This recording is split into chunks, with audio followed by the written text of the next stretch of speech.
Maybe he's not dead. Maybe they covered him up and they don't know.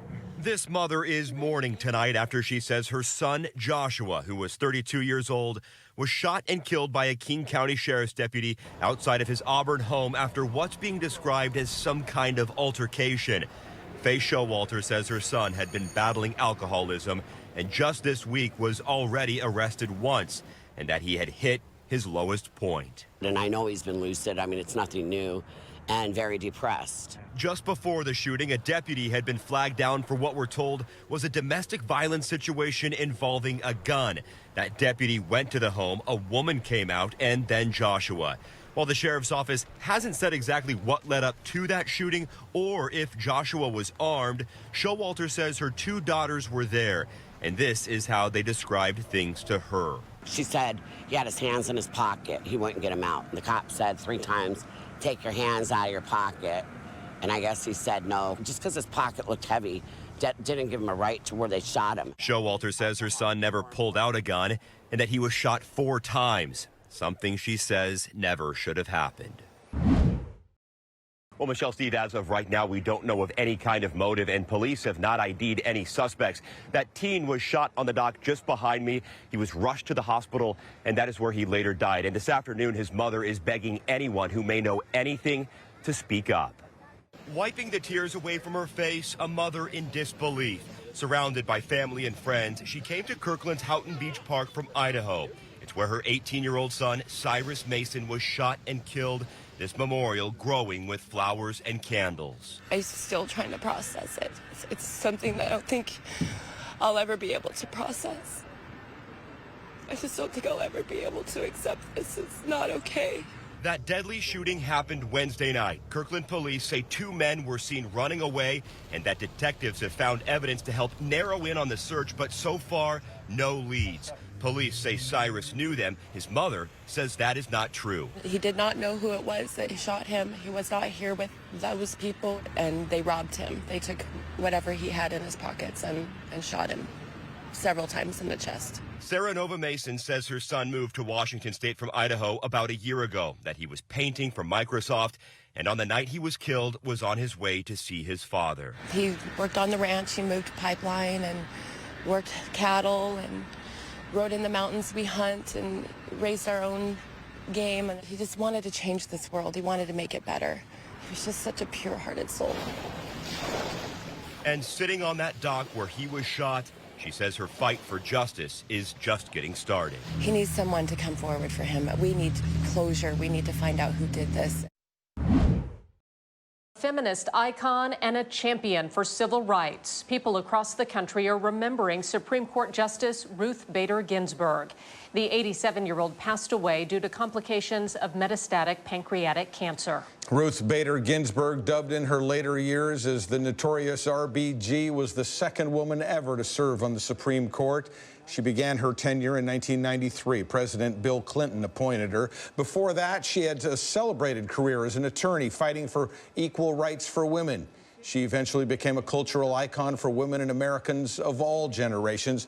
Within the last few hours, House Speaker Nancy Pelosi ordered flags at the U.S. Capitol to be flown at half-staff. They will remain that way until Ginsburg is laid to rest. Tonight, flags at the White House are also at half-staff.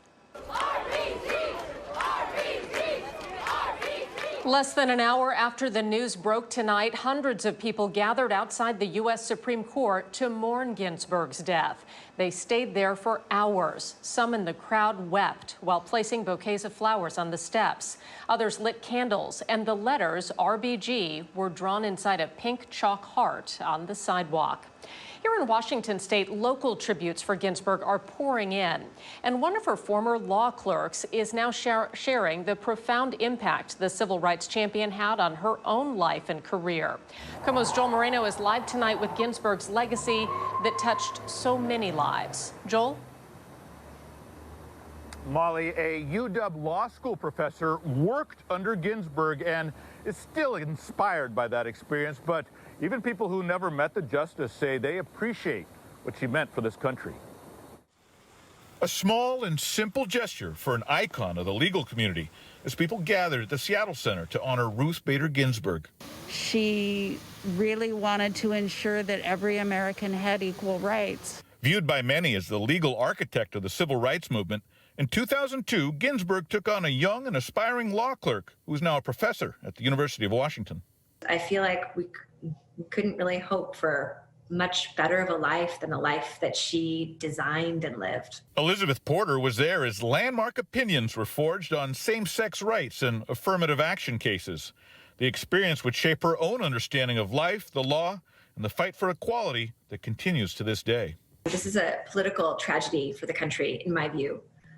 We're in a deeply polarized place, and we're losing an important, steadying voice. Ginsburg herself faced discrimination coming out of law school and turned that into a lifelong quest for equality for all Americans. I think she was absolutely the best sort of patriot. Aside from a storied career, Porter says Ginsburg loved art and music and was surrounded by people she loved. I can celebrate a beautiful, joyous life well lived.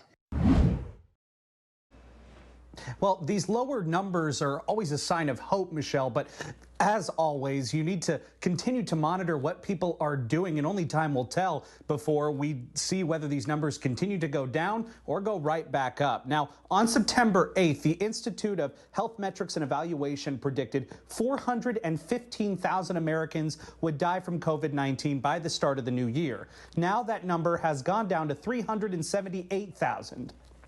There are a lot of messages right now flying back and forth, and people probably are feeling a little bit of whiplash. One week we say, oh, don't get tested if you don't have symptoms or in an asymptomatic, and the next week we say, oh, no, we want you to.